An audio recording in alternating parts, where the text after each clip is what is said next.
बिस्मिल्लाहिर्रहमानिर्रहीम। अस्सलाम वालेकुम नाज़रीन, आज के प्रोग्राम में आपको खुशामदीद कहते हैं। मैं आपके साथ हूँ आपकी होस्ट सुमैरा मिर्ज़ा। नाज़रीन, आज के रिजल्ट कार्ड में सबसे पहले हम डिस्कस करेंगे प्राइम मिनिस्टर इमरान खान ने अक़वाम मुत्तहदा की जनरल असम्बली से वर्चुअल खिताब में मसला कश्मीर पर बात की, अफगानिस्तान के मसले पर बात की, इस्लामोफोबिया पर भी बात की, कोविड-19 को भी डिस्कस किया कि किस तरह से कंट्रोल किया उन्होंने, फिर माहौलियात और दीगर जो अहम उमूर थे उन पर उन्होंने डिस्कशन की। कश्मीर के हवाले से उन्होंने कहा कि कश्मीर में इंसानी हुकूक की खिलाफ वर्जियां हो रही हैं, सारी दुनिया को देखना चाहिए। इसके साथ साथ उन्होंने कहा कि इस्लामोफोबिया से मुश्तरका तौर पर अब हमें निमटना होगा। और फिर अफगानिस्तान के इशू पर उनका यह कहना था कि दुनिया अगर तज्जिया करे तो मालूम होगा कि तालिबान का फिर इक़्तिदार में आना पाकिस्तान की वजह से नहीं है। और जिस तरह से आपको याद होगा कि पिछली दफा भी प्राइम मिनिस्टर इमरान खान ने अपने खिताब की जो शुरुआत थी वो भी उन्होंने माहौलियात के इशू से की थी। इस दफा भी उन्होंने इसके ऊपर बात की। उन्होंने कहा कि पाकिस्तान अनफॉर्चुनेटली मौसमियाती तब्दीलियों से ज्यादा मुतासरा ममालिक में से है। इस पर जो हमारा सवाल है अपने पैनल से वो यही है कि जनरल असम्बली में इमरान खान साहब का जो खिताब है, क्या पाकिस्तानी कौम का वो तर्जुमान था? अपने पैनल का तारुफ करवाती चलो। सबसे पहले तशरीफ रखते हैं हमारे साथ सैयद शहबुद्दीन साहब, आपको प्रोग्राम में वेलकम कहती हूँ सर। फयाज बड़ाई साहब भी आज इस डिस्कशन में हमारा साथ देंगे सर, आपको भी प्रोग्राम में वेलकम करती हूँ। मीनवाइल हमारे साथ मौजूद हैं हामिद खान अल-मशरकी भी। हामिद साहब, आपको भी डिस्कशन में खुश आमदेद कहती हूँ। शेब साहब, किस तरह से देखते हैं आप इमरान खान साहब के इस खिताब को? क्या वाकई पाकिस्तानी कौम का तर्जुमान था उनका खिताब? देखिए, बात ये होती है कि आपके मामलात और मसाइल क्या हैं, इस कौम को जो दरपेश हैं, उन पे इस पूरी दुनिया के हवाले से बात करना पड़ती है। जो लोग भी जाते हैं वहाँ पे उसी के हवाले से बात करते हैं। कश्मीर हमेशा से हमारा सबसे अहम मसला है। बिल्कुल 74 साल हो गए, 73 साल आज अभी तक हल तलब है। जब से पाकिस्तान बना है, जब से करारदाद अक़वाम मुत्तहदा ने मंजूर की है कि वहाँ पे खुद इख्तियार हक दिया जाएगा हर शख्स को कि वो वोट दे कि किसके साथ रहना चाहता है, ठीक है, पाकिस्तान के, इंडिया के। आज तक भारत ने उस पर अमल दरामद नहीं होने दिया। और जो इस वक्त अहम मसला है वो ये है, गुज़श्ता 2 साल से 5 अगस्त 2019 से कि जब भारत ने कश्मीर का स्टेटस ही बदल दिया, बिल्कुल वो स्टेटस अपने अंदर उसको जम कर लिया। और जो अब वहाँ पे जो इमरान खान ने बात की है वो है कि मुसलमानों को अक़लियत बनाया जा रहा है। असल ये है मसला कि मुसलमानों को कम करके हिंदुओं को वहाँ पे बाहर से ला के उनको बाकायदा वहाँ का बर्थ सर्टिफिकेट और पता नहीं क्या क्या बनाया जा रहा है। सही, ये गलत है, ये मुमकिन नहीं है, ये होना नहीं चाहिए। लेकिन इंडिया ये कर रहा है, मोदी ये कर रहा है, मोदी की हुकूमत ये कर रही है, तो जिससे हमें कोई खैर की तवक्को तो है नहीं। सही, लेकिन ये सबसे अहम इशू था, उस पर उम्मीद थी कि वो बोलेंगे, खुलकर बोलेंगे। और वो उन्होंने बात की कि ये हमें तकलीफ हो रही है कश्मीर पे, बिल्कुल अक़वाम मुत्तहदा अपना किरदार अदा करे जो उसने आज तक नहीं किया। सही, एक आज़ादाना गैर जानिबदाराना राय शुमारी कराई जाए। फिर जो असल इशू था उन्होंने ये फिर वही कहा जो हमें हमेशा से हमारा नुक्ता नजर है हर हुकूमत का, कि जब तक मसला कश्मीर हल नहीं होगा इस खिते में अमन नहीं हो सकेगा। बिल्कुल सही, बिल्कुल सही है। दूसरा है इस वक्त सबसे अहम मसला अफगानिस्तान का। बिल्कुल उन्होंने उसकी तफसीली बात की है। उन्होंने बड़ा वाज़ेह अल्फाज में कहा है कि तालिबान हुकूमत को तस्लीम करना पड़ेगा। अगर आपने तस्लीम नहीं किया, उन पे रास्ते बंद कर दिए, उनको आइसोलेट कर दिया, तन्हा कर दिया, भूखा मार दिया, तो फिर क्या होगा वो सबको पता है। फिर दहशतगर्दी का हालात खतरनाक हो जाएंगे। बिल्कुल, तो ये चीजें जो हैं इन पे बात की है। फिर उन्होंने वो जो उनका 1 बिलियन ट्री का जो मंसूबा है उसके ऊपर उन्होंने बड़ी खुल के बात की है। बिल्कुल, वो हर दफा करते हैं, जब पिछली दफा कहते हैं कौम इब्तदा, तो इब्तदा ही उन्होंने माहौलियात से की थी, वो भी उन्होंने बात की है। हाँ, एक और उन्होंने इशू उठाया, वो यही था कि कोविड पे हमने बेहतर अंदाज में निपटा है। एग्जैक्टली, तो ये सारे इश्यूज थे। ठीक है, और मेरा ख्याल है उन्होंने इन पे बेहतर अंदाज में बात की है। ठीक है, फयाज साहब आपका क्या कहना है? देखिए, जो उन्होंने ख़ताब किया, अगर आप पाकिस्तान की 70 साल की तारीख देखें तो कमोबेश ऐसे ही ख़ताब करते हैं सारे हुक्मरान। कोविड के हवाले से उन्होंने बात की, मौसमियाती तब्दीलियों के हवाले से बात की, कश्मीर पर बात की उसी अंदाज में, उसी मामले में जो हम शुरू से करते आ रहे हैं। फिर अफगानिस्तान पे भी उन्होंने अपना मौक़िफ़ दिया, तो उसी अंदाज से बात की उन्होंने भी जैसे बात पहले। देखिए, मैं समझता हूँ कि कल अगर प्राइम मिनिस्टर की तकरीर को हम तो शोर मचा देते हैं ना, बड़ी ज़बरदस्त तकरीर है, बड़ी ज़बरदस्त बातें हुई हैं। सही। मैं एक्सपेक्ट कर रहा था सुमेरा कि वो UN से खिताब करते और कहते जनाब मुझे अब 20 करोड़ थी, मैं कह सकता अगर नई मरदमशुमारी आई तो हम 25 करोड़ के नज़दीक होंगे, कि 25 करोड़ आवाम ने मुझे मुंतखब किया था, मैंने 25 करोड़ आवाम की ज़िंदगी बेहतर कर दी है। मैंने उस मुल्क में जिन्होंने मुझे मुंतखब किया था, मैंने वहाँ एक ऐसा हेल्थ सिस्टम दिया है जहाँ पर किसी बंदे को हॉस्पिटल जाकर इलाज कराने की परेशानी नहीं होती। यहाँ के जो इतने मेडिकल सिलसिले, सिस्टम, सारे डॉक्टर्स और सारी चीज़ें इतनी मैंने मिसाली बना दी हैं कि वो दुनिया के किसी भी बड़े मुल्क का मुकाबला कर सकता है। वो ये बताते कि मैंने 25 करोड़ आवाम को इतना खूबसूरत एजुकेशन सिस्टम दे दिया है, इतना मजबूत एजुकेशन सिस्टम दिया है कि लोग अब बाहर से वहाँ पढ़ने आते हैं। वो ये बताते UN को कि जी मैंने इतना जुडिशल सिस्टम इतना अच्छा दिया, जो मेरी पार्टी का मंशूर भी था, मेरा नाम भी था, कि वहाँ अब इंसाफ के लिए किसी को ख्वार नहीं होना पड़ता। छोटे छोटे शहरों में, छोटे छोटे मकामात पर भी जहाँ इंसाफ के लिए दरवाज़ा खड़काया जाता है, लोगों को इंसाफ मिल जाता है। मैंने आला पार्लिमानी रवायात कायम की हैं। न्याय की तकर्री का मामला हो, मैं कानून के मुताबिक काम करता हूँ, ठीक है ना। इलेक्शन कमीशन का मामला हो तो मैं बिल्कुल लॉ एंड ऑर्डर के तहत जो हमारा पार्लियामेंट कहता है बिल्कुल सिस्टम बना दिया कि कोई बंदा, कोई हुकूमत इजारादारी कायम सर, इन शॉर्ट अगर हम ये कहें कि पिछले 30 या 35 सालों से जो हुक्मरान नहीं कर सके वो मैंने 3 सालों में कर दिया। मैंने किया, ये होता बड़ी खूबसूरत बात किया है। बल्कि मैं कहता हूँ कि जो पिछले 70 साल में जो हुक्मरान पाकिस्तान में नहीं कर सके, मुझे कम मौका मिला है, तो मैंने यहाँ पे अफगानिस्तान की बात कर रहे हैं, वो तो 4 करोड़ आवाम, आप 25 करोड़ आवाम का ठेका क्यों नहीं लेते? मुझे उन्हें मुंतखब दिया, मुझे वसाइल दिए हैं, मुझे इख्तियारात दिए हैं, तो मैंने उनको दुरुस्त कर दिया है।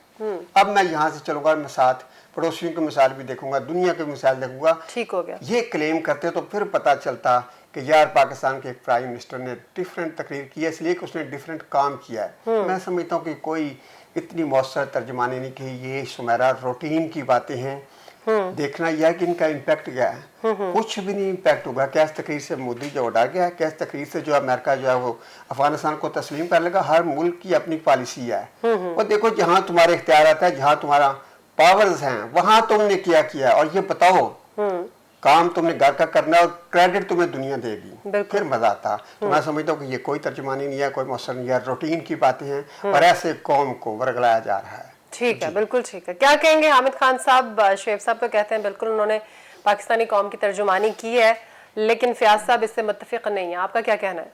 पूरी दुनिया में इस वक्त जो फ्लैश पॉइंट मैटर है वो अफगानिस्तान है, और इस यूनाइटेड नेशन जनरल असम्बली का जो इजलास है, इसके अंदर भी बहुत सारे ममालिक के सरबराहान ने और नुमाइंदों ने अपने अपने अंदाज में अफगानिस्तान के ऊपर बात की है।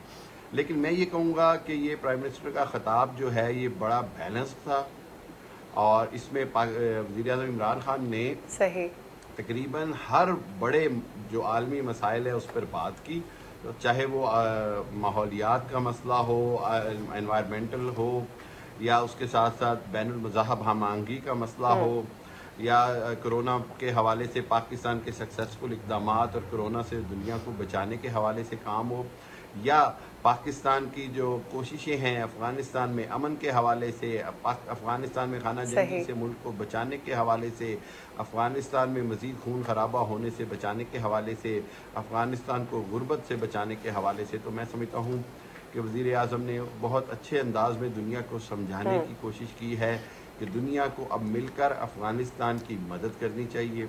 अफ़गानिस्तान को अकेला छोड़ा तो इसका नुकसान पूरी दुनिया को होगा। इस हवाले से मैं ये समझता हूँ कि ये बड़ा कम्प्रीहेंसिव खिताब था, और सबसे बढ़कर ये कि जिस अंदाज में फिर एक बार कश्मीर का जिक्र किया, कश्मीर पर होने वाले जुल्म और मजालिम के बारे में बताया, और इस बार वही बात की जो मैं पिछले बहुत अरसे से करता आ रहा हूँ कि मोदी और उसकी जो भारतीय फ़ौज है वो कश्मीर में जंगी जराइम कर रही है, और इन जंगी जराइम पर कश्मीर में मोदी की हुकूमत का मुहासबा होना चाहिए, फ़ौजियों को कटहरे में लाना चाहिए, इंटरनेशनल क्राइम कोर्ट में इनके मुकदमे चलने चाहिए। तो इस हवाले से मैं कहूँगा कि ये एक मुकम्मल ख़िताब था जिसमें प्राइम मिनिस्टर ने तमाम बड़े अहम मौज़ूआत पर बड़ी खुलकर गुफ्तगू की, बड़े मुदल्लल अंदाज में बात की। तो इस हवाले से आज जो दुनिया का रिएक्शन देखने में आ रहा है और जिस तरह लोग उस पर कमेंट कर रहे हैं, तो ये बात हमें समझनी पड़ेगी कि वज़ीर आज़म इमरान खान जो हैं वो दुनिया के लीडर्स, सफ़े अव्वल के लीडर्स की सफ़ में शामिल हो रहे हैं और उनकी बात सुनी जाती है। हमने देखा कि बोरिस जॉनसन ने भी उनका जिक्र किया अपनी तकरीर में, तैयब उर्दगान ने भी पाकिस्तान का हवाला दिया और फिर सदर ट्रंप ने भी पाकिस्तान का नाम लिया। और इस हवाले से देखा जाए तो आज पाकिस्तान बड़ा मरकज़ी किरदार अदा कर सकता है और इस तकरीर में वज़ीर आज़म ने इसी बात का इयादा किया, चाहे वो पाकिस्तान की दहशतगर्दी के ख़िलाफ़ कुर्बानियाँ हो या पाकिस्तान का अफ़गानिस्तान के मसले के हल में दुनिया के साथ ताउन करने की बात है। तो मेरा ख्याल है कि ये बड़ा बैलेंस खिताब था।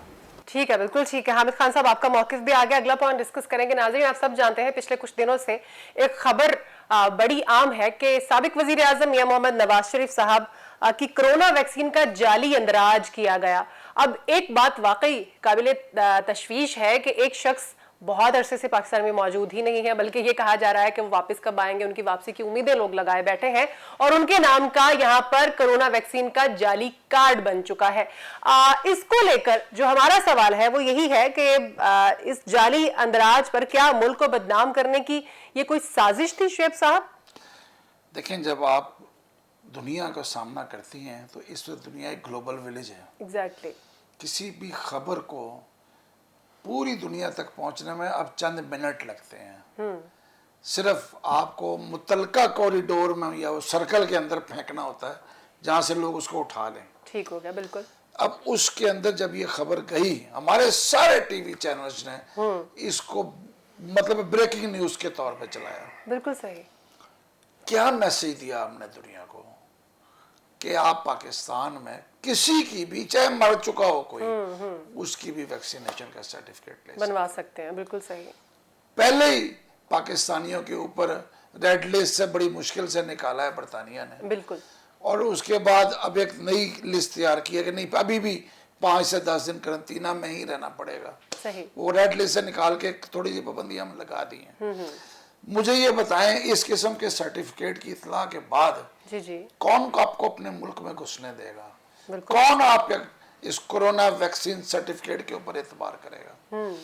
इसी लाहौर में मुझे याद है आज से 30-32 साल पहले, 35 साल पहले जब जर्नलिज्म शुरू की, बर्थ सर्टिफिकेट जाली बनाए जाते थे। बिल्कुल। किसके? इंडियन के, अमेरिकन के, इब्राहिम लिंकन का। वो जाना जाके बनवाना, वो जिस बेचारे ने बनाना उसको पता भी नहीं होता था और वो बनवा के लाके खबर चलाई जाती थी कि ये सिस्टम इतना नाअहल है कि इसके अंदर से ये सब चीजें बन सकती हैं। ये होता था एक खबर के तौर पर, लेकिन दुनिया महदूद थी, तो वो खबर एक महदूद हल्के तक, लाहौर तक या पंजाब तक, जहां तक भी आप कह लें, वो इस तरह पब्लिक होके पूरी दुनिया में नहीं जाती थी। सही। अब आप क्या दे रहे हैं कि 22 तारीख को एक शख्स आता है, वो नवाज शरीफ साहब का एक शनाख्ती कार्ड की कॉपी लेके आता है और कहता है मेरा बाप है, इसकी मुझे बना दो, मुझे अपने वालिद की एंट्री करानी है। अच्छा। वो नवीद नाम का शख्स है जिसके बारे में ये कहा जा रहा है, ठीक है, कि वो मुस्लिम लीग नून से ताल्लुक रखता है। हमजा शहबाज साहब के हवाले से वो इस कोट ख्वाजा सईद अस्पताल में कई साल से आ जा रहा है। अच्छा, ठीक है। अब बात यह है कि आपने वहां के लोग मुअत्तल भी कर दिए, पर्चे भी हो गए, FIA भी इंक्वायरी कर रहा है, पुलिस भी, लेकिन जो बदनामी हो गई पूरी दुनिया के अंदर, जो खबर चली गई, बिल्कुल, वो कहाँ है? ये तो ऐसे ही है। ऐसे ही हमारे PI के पायलट्स के ऊपर जब बात हुई थी तब मतलब उसका रिजल्ट क्या हुआ? बिल्कुल, पूरी दुनिया में आपकी बंद हो गई। एग्जैक्टली, इसका भी रिजल्ट कुछ ऐसा हो सकता है। बदकिस्मत नहीं, इसके बाद सख्तियां लग जाएंगी आपको। ऑब्वियसली बिल्कुल। कि आप साबित कैसे करेंगे वहां जाके कि मैं वैक्सीनेटेड? बिल्कुल, ये बहुत बड़ा प्रॉब्लम पैदा किया जा रहा है तो पाकिस्तान के अंदर। ये लोग और साजिश नहीं तो और क्या है ये? कौन है इसमें मुलव्वस? ये भी जवाब दे दीजिएगा कि किसकी साजिश हो सकती है। मेरा ख्याल है मैं बात कर चुका हूँ। ओके, ठीक हो गया। उस पर जो समझने क्या बार-बार मुस्लिम लीग नून है। बिल्कुल सही। फयाज साहब, बिल्कुल जब फयाज साहब की तरफ आऊंगी, फयाज साहब यही कहेंगे कि आपने बड़ी कोशिश की उनके मुंह से निकलवाने की कि पाकिस्तान मुस्लिम लीग। नहीं, मैं तो कह रहा हूं, मैंने तो कहा है। बिल्कुल सही, नवीद साहब, हमजा शहबाज के बिल्कुल मैं समझ, ठीक है, के मामला। जी, फयाज साहब क्या कहना चाहेंगे? देखिए, मैं शोएब साहब से बिल्कुल डिसएग्री करूंगा। इस मुल्क की कोई बदनामी नहीं हुई। हमारे लोगों ने तो एक और कारनामा सर अंजाम दिया है। ये कौम तो कारनामे करती है। आप तो जानती हैं कि यहाँ पे वो लोग जो अब मुनकर नकीर के सामने होते हैं, उनके लवाकिन जो पेंशन लेते रहते हैं, कई लोग इस दुनिया से चले गए हैं जो 15 साल से दोबारा कब्रिस्तान से आकर वोट डाल रहे हैं, कोई पूछने वाला नहीं है, ठीक है ना। और कई ऐसे भी लोग हैं जो सारी जिंदगी खुद स्कूल नहीं गए लेकिन वो स्कूल टीचर्स की तनख्वाहें ले रहे हैं। बिल्कुल सही कह रहे हैं। किस बात को किस बात को आप देखेंगे। जो ब्रांड हमें बताया जाता है कि इसमें ये चीज़ है, उसमें वो चीज़ होती नहीं होती। कोई भी चीज़ आप खरीदने चाहते हैं, कोई भी जो आपको कपड़ा, कोई चीज़ आप लें, खाने पीने के लिए लें, कोई आपको ब्रांड में से वो ओरिजिनल चीज़ नहीं आई। हमारी कौम इतने बड़े कारनामे कर रही है। लड़ते तो हम अपने दावे हम बड़े करते हैं, हम बड़े सुपर पावर को मार रहे हैं, उसको ये कर रहे हैं, वो कर रहे हैं। आप अंदाज़ा करें कि ये जो वैक्सीनेशन एक ऐसे बंदे को लग गई है जो इस मुल्क से बाहर है और इतना मशहूर है, इतना लोग जानते हैं, प्राइम मिनिस्टर लेवल पे। वही ना, उसकी एंट्री करते वक्त भी उसको एहसास नहीं हुआ कि क्या नाम लिखा। सवालिया निशान उठा दिया है कि जितनी भी वैक्सीनेशन हुई है, पहले ही वो शक कर रहे थे जो इंग्लैंड में, उन्होंने पहले भी इस बात पे कहा था। अब तो हमने सबूत नहीं, हमने बिल्कुल मोहर लगा दिया है कि यस, और नाम भी बहुत बड़ा है ये जी। वही ना, ये तो मुश्किल है ही नहीं। अब अदालतें क्या करेंगी, बरतानिया की गवर्नमेंट क्या करेगी, पाकिस्तान की गवर्नमेंट क्या करेगी। देखिए सुमेरा, ये वही बात है जो मैंने पहले सवाल के जवाब में कही है। शर्म आनी चाहिए गवर्नमेंट को और उन लोगों को जिनके पास इख्तियारात और पावर्स हैं कि आप किस मुल्क के सिस्टम यही चल रहा है। मैं समझता हूँ कि खान साहब को चाहिए था इस पर इस्तीफा दे जाते। पता लगता है यार कि मैंने कोई काम किया कि मैं 3 साल में ये नहीं कर सका कि इतनी सेंसिटिव चीज़ को। और बिल्कुल आप तो ये वाक़या हो गया ना, तो आप देख रहे हैं ये बच्चों से खेल से भी ज़्यादा कम हैसियत चीज़ें हैं। अगर आप जाने यहाँ पे शोएब साहब मेरे साथ एग्री करेंगे, मुख्तलिफ जगहों पे जो वैक्सीनेशन सेंटर हैं, अब क्या बताया गया कि ड्राइवर बैठा हुआ था, एक माली बैठा हुआ था, चौकीदार। सोच सकती हैं कि इस लेवल पे आपका इतना सेंसिटिव हेल्थ सिस्टम पहुंचा हुआ है। और ये सिर्फ यहाँ का नहीं है, एजुकेशन का भी यही हाल है। आप किसी और पासपोर्ट में चले जाएंगे, अनादरा में चले जाएंगे, आपको सब यही हाल नजर आएगा। मैं समझता हूँ कि अब इस पे कुड़ने की कोई ज़रूरत नहीं है कि ये बदनामी किया, कोई हमें बदनाम कर ही नहीं सकता। हम खुद ही हैं, हम ये कारनामे कर रहे हैं। हमने ये और कारनामा किया है जितने दुनिया में पहचाने कि हम कितने तेज़ और कितने चालाक हैं और अपने मुल्क से कितनी मोहब्बत करते हैं। बिल्कुल, तो मैं तो इसको बदनामी कहता है, कारनामा कहता हूँ। कारनामा कहते हैं। ठीक है, हामिद खान साहब आपका क्या मौक़िफ़ है? ये जो नवाज शरीफ साहब का ये जो कोरोना वैक्सीन का इंदराज है, ये मेरे नज़दीक मुझे भी साजिश लगती है। उसकी वजह एक, मैं इसका जवाब हाँ मैं इसलिए देता हूँ कि देखिए, अगर तो ये 6 माह पहले की एंट्री हुई होती और एकदम पता चलती और पकड़ी जाती तो बंदा कहता है यार ये रैंडमली कहीं पहले गलती हुई है और अब जाके पकड़ी गई है। चंद दिन पहले होती है, 2 दिन पहले साथ ही मंजरे आम पर आ जाती है, साथ ही मीडिया में चली जाती है, इंटरनेशनल मीडिया को पता चल जाता है, इधर से पाकिस्तान को रेड लिस्ट से निकाला जाता है। ये सारी चीज़ें अगर आप गौर से देखें तो मैं समझता हूँ कि कहीं ना कहीं इस सारी सूरत हाल में साजिश के ताने बाने नज़र आते हैं। और ये साजिश हमारे बदतरीन दुश्मन ही कर सकते हैं, चाहे वो दाखिली दुश्मन हो या खारजी दुश्मन। ऐसी साजिश जिससे पाकिस्तान की बदनामी हो, पाकिस्तान कमज़ोर हो, पाकिस्तान के इदारों पर सवालात उठें, ऐसी साजिश करने वाला पाकिस्तान का खैर खा नहीं बल्कि इंतहाई बदहा है, इंतहाई बुरा चाहता है पाकिस्तान का। और मैं ये समझता हूँ कि हुकूमत को और जो कानून नाफिज करने वाले इदारे हैं उनको इस सारे मामले का साजिश के पहलू से भी जायज़ा लेना पड़ेगा और देखें कि इस साजिश में कौन कौन शामिल था, और अगर जो भी शामिल हो इस साजिश में उनको पकड़ा जाए, उनको कैफ़रे किरदार तक पहुँचाया जाए, क्योंकि ज़रूरी है मुजरमों का पकड़े जाना ताकि आइंदा के लिए पाकिस्तान के ख़िलाफ़ इस तरह की साजिशें बंद हो और ताकि मंजर आम पर आया जाए कि ये पाकिस्तान में सिस्टम की कमज़ोरी नहीं बल्कि दुश्मन की बाकायदा साजिश थी। तो मैं समझता हूँ कि इसका पकड़े जाना और मंजर आम पर आना बहुत ज़रूरी है। ठीक है हामिद खान साहब, आपका भी मौक़िफ़ आ गया। अभी जो हमने टॉपिक डिस्कस किया उसमें फयाज साहब बात कर रहे थे करप्शन की और नाअहली की। जो हमारी अगली स्टोरी है वो भी कुछ ऐसी ही है। सेनेट की कायमा कमेटी बराए दाखिला में MKM पाकिस्तान के सेनेटर फैसल सब्जवारी ने एक रिपोर्ट पेश की है। और नाज़रीन, ये जो रिपोर्ट है इसमें इंकशाफ किया गया है कि कराची में नादरा के 50 से 60 मुलाजमीन ऐसे हैं जो कि करप्शन में मुलव्वस हैं। वो किस तरह से कि कलदम तरीके तालिबान, पाकिस्तान, अलकायदा, कारिंदों, भारती और साथ ही साथ अफगान शहरियों के पास पाकिस्तानी शनाख्ती कार्ड की मौजूदगी का इंकशाफ हुआ है। इसके ऊपर भी अपने एनालिस्ट का तज्जिया लेंगे। सवाल जो है हमारा वो इस हवाले से यही है कि क्या पाकिस्तान में जाली शनाख्ती कार्ड बनाना आसान तरीन काम है शुएब साहब? हमेशा से है, आज कोई नया नहीं है। 1978 में के बाद जब रशिया अफगानिस्तान में आया तो जितने अफगानी पाकिस्तान आए, मुझे ये बताएं उनमें से कितने आज तक अफगानी हैं? मेजॉरिटी पाकिस्तानी हो गई। सही। वो तो होता क्या था, मेरे एक दोस्त हैं जो रिटायर्ड हो गए फेडरल सेक्रेटरी बन के, वो कहते हैं मैं वहाँ डीसी था बलूचिस्तान में, कबीले का एल्डर बुजुर्ग आता था ठीक कि है, ये लो जी, ये हमारा बंदा है, ये हमारे यहाँ पैदा हुआ है, इसको आप शनाख्ती कार्ड बना के दो। ठीक हो गया। कहते थे ये पता होने के बावजूद कि वो अफगानी है, हमारे पास ऑप्शन कोई नहीं होती थी, उसको वो जो कबीले वाले थे वो ओन करते थे। सही। कोई रास्ता नहीं होता था बने। ये आज से नहीं बन रहे, तब तो बनाने बड़े आसान थे। बिल्कुल सही। कि शुएबुद्दीन गया नादरा के दफ्तर, वो एक आदमी बैठा, उसने हाथ से लिखा और आज 15-20 मिनट में शनाख्ती कार्ड आपके हाथ में। सही। अब तो बहरहाल एक मशीन है, कंप्यूटर है, बिल्कुल। उसके अंदर ऐड होता है। अब तो एक फैमिली ट्री है। एग्जैक्टली। अब आपका ये पता लगाना बहुत आसान है कि शुएबुद्दीन का फैमिली ट्री जो है वो 1978 में जाके खत्म हो जाता है। 1978 से पहले मेरा कोई पाकिस्तान में नहीं था। सही। तो मैं अचानक ऊपर से गिर पड़ा क्या आसमान से, कि खजूर से गिरा? कहां से आया? मरीख से आया। वो लोग, ये तो निसार के दौर में, साबिक वज़ीर दौर में जी जी। ये कार्रवाई शुरू हुई थी कि जो 78 से पहले जिनके पास पाकिस्तान में कोई प्रॉपर्टी नहीं, कोई शनाख्ती कार्ड, कोई दस्तावेज नहीं, कोई कुछ नहीं, जी जी। वो एलियंस हैं। उन ठीक हो गया। एलियंस Aliens को कहा गया। बिल्कुल जी, एलियंस हैं। बिल्कुल ठीक है। उन एलियंस को पाकिस्तान में कबूल ना किया जाए।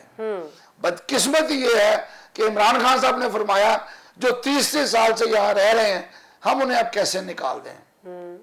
उसमें बिहारी भी है, ठीक है, उसमें बर्मी भी है, उसमें अफगानी भी हैं, और सबसे बड़ी बात इंडियंस भी हैं। इंडियंस भी हैं। बिल्कुल वो लोग जो इंडिया जाते हैं और वहां से शादी करके ले आते ले हैं। आते हैं। बिल्कुल ठीक। ये सारा कुछ जो है, ये सब कुछ पाकिस्तान में हो रहा है। और जो फैसल सब्जवारी ने कहा है वो रिपोर्ट है FIA की, ठीक है। ये आज कोई नई नहीं है, बिल्कुल पूरे पाकिस्तान में हो रहा है, अकेले सिंध में नहीं हो रहा। बिल्कुल सही। सिंध का नुमाया इसलिए कराची बड़ा शहर है, वहां पता चल जाता है। सही। और वो 39 अफराद हैं जो तस्लीम किए हैं उन्होंने, बिल्कुल जो ऐसे। गिरफ्तार हैं, जिन पे पर्चे हैं, जिन पे FIR है, जो बोतल है। ठीक हो। एक दो नहीं है। हमने अपने आप को, अपने मुल्क को बदनाम कर दिया है।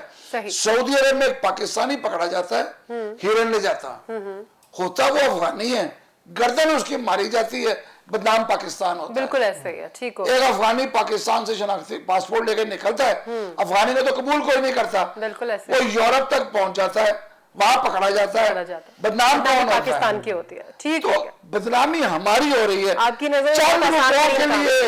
लिए, ये चंद हजार रुपयों के लिए ये शनाख्ती कार्ड बना देते हैं। ठीक हो गया। अभी तो एक इशू आसान काम है आपके एक नजर और में, ये इशू बहुत। साथ में आज आ गया है। इलेक्शन कमीशन ने कहा है जी। कि 3540 जो शुमारियाती ब्लॉक से सिंध के, उनके अंदर जो मर्दमशुमारी है फर्क आ रहा है। अच्छा, उन्होंने कहा इनको रीचेक करो।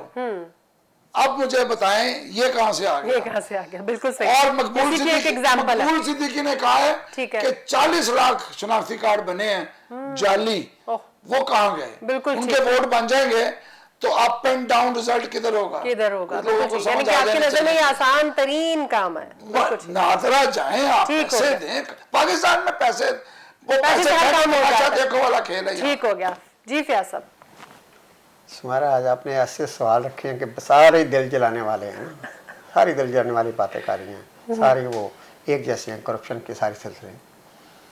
देखिए, जो ये बड़ी जिम्मेदार कमेटी थी दाखिला अमूर के बारे में, कामना कमेटी, और वो कह रही है कि कराची में 50 से 60% जो नादरा के मुलाजमीन हैं वो करप्शन में पाए जाते हैं। अब ये इतने जिम्मेदार जगह पे ये कहा जा रहा है, तो मेरे ख्याल में इससे ज़्यादा होंगे, और सिर्फ कराची में नहीं होंगे। अभी मैं शेख साहब से बात कर रहा था तो वो एग्री थे कि ये सिर्फ कराची में करप्शन ही, ओवरऑल पूरे मुल्क में भी यही रेशो। बिल्कुल सही। और अगर करप्शन का ये हाल है इन इदारों में, तो फिर शोएब साहब थोड़ी सी आप ज्यादती करते रहते हैं कि ये करप्शन सिर्फ नून लीग के खाते में डालते हैं, और नवाज शरीफ और मरियम नवाज और भी कुछ लोग हैं जो करप्शन नहीं, यहाँ पर भी वो आवाम के नहीं खाते में नहीं, डालते हैं। वो हुक्मरानों की बात अलग है, आवाम की बात अलग है। आवाम की दोनों बात को है। मिक्स यहाँ तो आवाम के खाते डाल रहे हैं। 25,000 तनख्वाह लेने वाले को और अरबों रुपए अरबपति आदमी के साथ बराबर में काम है। शोएब साहब आप सर अब तो नादरा में कमीशन रख दिया गया है लोगों के लिए, अब भी वो 2 नंबरी करेंगे तो फिर हमारा बात सुने, जो सो का जमहूरियत है ना, इसमें असल हुक्मरान जो है ना, ताकत का सरचश्मा अवाम ही होते हैं, इसलिए ये भी हुक्मरान है, उनको भी पूछना चाहिए ना। रिजल्ट बदल दो और इसका मतलब है ताकत का चश्मा अवाम। तो ये भी सारा वही काम करने हैं। सही। बहुत संजीदा मसला है। देखें, बिल्कुल। कप्तान को जिस पर्पस के लिए आया था, जिस मकसद के लिए आया था, मैं तो कहता हूँ कि खान साहब को सोना ही छोड़ देना चाहिए, जागना चाहिए कि यार ये क्या हो रहा है, ये इस मुल्क में क्या हो रहा है, मैं क्या करूँ, मैं तो करप्शन तो उन्होंने तो एक छुट्टी भी नहीं की, काम तो कर रहे हैं बेचारे, वो सुनते रहते हैं ना घर पे। तो वो अगर नैब उनको पसंद है कि नैब ने बड़ा जबरदस्त काम किया, और ठीक है किया भी होगा, लेकिन इन इदारों को बेहतर कौन करेगा जिस पे आज हम बैठे हैं। मेरे ख्याल में हम हंस रहे हैं ना, मतलब है तो ये रोने वाली बात है, सुमेरा मुझसे एग्री करेंगे कि इन इदारों को ठीक करना अब किसकी जिम्मेदारी है। ये आप समझ, नादरा इतना जिम्मेदार इदारा है, बिल्कुल ऐसे ये सिक्योरिटी के पॉइंट ऑफ व्यू से भी, और ये पाकिस्तान की शनाख्त देता है। यानी बदनीति की ये इंतहा है कि हम चंद पैसों के लिए, ये देखिए, अपने मुल्क को, किसी को अपने मुल्क की शरीयत दे देना, अपनी मुल्क की शरीयत से निकाल देना, ये तो बेईमानी की इंतहा है। हम तो मतलब कि अब चंद पैसों के लिए, थोड़े से मुनाफे के लिए हम अपना ईमान बेच रहे हैं। कितनी बुरी बात है। चलो, कानून नाफिज करने वाले इदारे तो उन तक पहुंच नहीं सकते, उन तक रसाई नहीं है, लेकिन अल्लाह का भी कोई खौफ होता है कि यार ये अल्लाह ताला को भी जान देनी है, और हमने इस पाक सरजमीन पे रहते हैं, पाक सरजमीन पे खाते पीते हैं, खुद तो इसका एहतराम करें। कम अज़ कम इसके दुश्मनों को, या जिनका यहाँ पे हक ही नहीं, उनको तो उन्होंने ये नाम दे, ताकि वो, जैसे शोएब साहब ने कहा कि सर उसका कलम हुआ है और वो नाम पाकिस्तान का बदनाम हुआ है, कि हम ऐसे बंदों को भी नाम दे रहे हैं जो इस मुल्क की बदनामी का बायस बन रहे हैं। सारी बातें बहुत सीरियस हैं। या जो हमने छोटी सी नशिस्त की है, ये गवर्नमेंट के लिए, जैसे मैंने शुरू में भी कहा था कि कप्तान ने 25 करोड़ आवाम की जिम्मेदारी ली है कि मैं इनकी फलाह बहबूद के लिए काम करूँगा, मैं इन्हें करप्शन से बचाऊँगा। मैं यहाँ पर रियासत मदीना की वो बात करते हैं। रियासत मदीना को आप जानते हैं कि दुनिया की अजीम तरीन खूबसूरत रियासत थी, बिल्कुल ऐसे। आप उसकी मिसाल लेते हैं, इतना बड़ा जब नाम ले लेते हैं तो फिर आपको चाहिए कि इसकी भी कुछ कदर करें और इसमें बाकायदा कानून साजी करें और गिरफ्त मजबूत करें। आपकी नज़र में भी आसान तरीन काम? मेरे ख्याल में ये आसान तरीन नहीं, हर शोबे में आसान तरीन काम है, और हुकूमत को देखना चाहिए कि हमारे पास इख्तियार आता है और हम क्या कर रहे हैं। जी, मैं एक छोटी सी लाइन ऐड करूंगा। करप्शन की बात हुई है, करप्शन हमारे यहाँ अब गुनाह या बुराई नहीं रह गई, बदकिस्मती ये हो गई है। करप्शन को प्रैक्टिस हो रही है, तो ये कबूल कर लिया, एक्सेप्टेड हो गई। आपने पानी का नलका लगवाना है, आपको पैसे देने हैं, आपने बिजली का मीटर लगवाना है, पैसे देने हैं, आपने गैस लगवानी है, टेलीफोन, अब वो मेरे फंडामेंटल राइट्स हैं। सर सबसे पहली बात, आपने एफआईआर दर्ज करानी है तो पैसे। शोएब साहब, ये अब स्टेटस सिंबल बन गया है। बिल्कुल, एग्जैक्टली, स्टेटस सिंबल बन गया। हामिद खान साहब क्या कहेंगे? इसमें मेरा जवाब तो नाम है कि आईडी कार्ड बनाना इतना आसान नहीं है। जी बिल्कुल, स्कैंडल सामने आए हैं, नादरा की कमजोरियां सामने आई हैं, नादरा के अमले की बहुत सारी पकड़े गए हैं जो अफगानियों के जाली शनाख्ती कार्ड बनाने में मुलव्विस हैं, दूसरे लोगों के जाली शनाख्ती कार्ड बनाने में। लेकिन मैं ये ज़रूर कहूँगा कि शनाख्ती कार्ड पाकिस्तान में बहुत सारे दुनिया के ममालिक की निस्बत अभी भी बहुत सिक्योर है। मज़ीद सिक्योरिटी की गुंजाइश है, मज़ीद चेक एंड बैलेंस की गुंजाइश है, मज़ीद स्टाफ स्क्रूटनी की गुंजाइश है। लेकिन ये कह देना कि जी पाकिस्तान में शनाख्ती कार्ड बनाना बहुत आसान है या 2 मिनट का काम है, तो मैं इसमें हाँ नहीं मिला सकता। मेरा जवाब नहीं में होगा। अभी भी ठीक है, मतलब सारी दुनिया में चीटिंग्स हो जाती हैं, मामलात होते हैं। इंग्लैंड में भी बड़े बड़े स्कैंडल्स आए, जाली पासपोर्ट बनने के, जाली मेडिकल कार्ड बनने के, जाली बैंक अकाउंट खुलने के। और मतलब बदकिस्मती हमारे यहाँ ये हो गई हुई है कि नेगेटिविटी को बहुत ज़्यादा प्रमोट किया जाता है, पॉजिटिव चीज़ों को पीछे कर दिया जाता है। इस हवाले से अगर सोचा जाए तो मैं समझता हूँ कि ये कहना कि जी पाकिस्तान में आईडी कार्ड बनाना बहुत आसान है, तो आईडी कार्ड बनाना इतना आसान नहीं है। जी बिल्कुल, लाखों रुपए लगा कर जो बनाते हैं वो पूरा एक ऑर्गेनाइज्ड क्राइम करते हैं, मुनज़्ज़म जुर्म करते हैं, और जो जुर्म करता है उसके साथ एक गिरोह होता है, गैंग होता है, तो इस सारी सूरत हाल में तो बात समझ आती है, लेकिन ये कहना कि जी बहुत आसान है, मैं इसके हक में नहीं। ठीक है हामिद खान साहब, आपका भी मौक़िफ़ आ गया। क्लोजिंग में यही कहना चाहेंगे कि कवानीन मौजूद है, ठीक है, हुकूमत की भी ये जिम्मेदारी है कि उन कवानीन के ऊपर आवाम से अमल करवाया जाए, लेकिन इंडिविजुअली हमारी भी एक जिम्मेदारी बनती है कि हम भी उन कवानीन के ऊपर अमल पैरा हों, ताकि हम अपने मुल्क का जो तशख़्ख़ुस है, जो ख़राब होता जा रहा है, उसको ठीक करने में अपना अहम किरदार अदा कर सके। अपने मेहमानों को बहुत ज़्यादा शुक्रिया। सैयद शहाबुद्दीन साहब, आपका भी बहुत शुक्रिया। फयाज बड़ाई साहब, आज बहुत दुखी थे कि हमारे टॉपिक्स जो है वो करप्शन से रेलिवेंट थे, और जाहिर है ये हमारे मुआशरे के नासूर है, इंशाल्लाह इसके ऊपर काबू पा लेंगे। आपका भी बहुत शुक्रिया डिस्कशन के लिए। हामिद खान आपका भी बहुत शुक्रिया डिस्कशन के लिए। आज के प्रोग्राम से इतना ही। अपनी होस्ट सुमैरा मिर्जा को इजाजत दीजिए, अपना ख्याल रखिएगा। अल्लाह हाफिज़।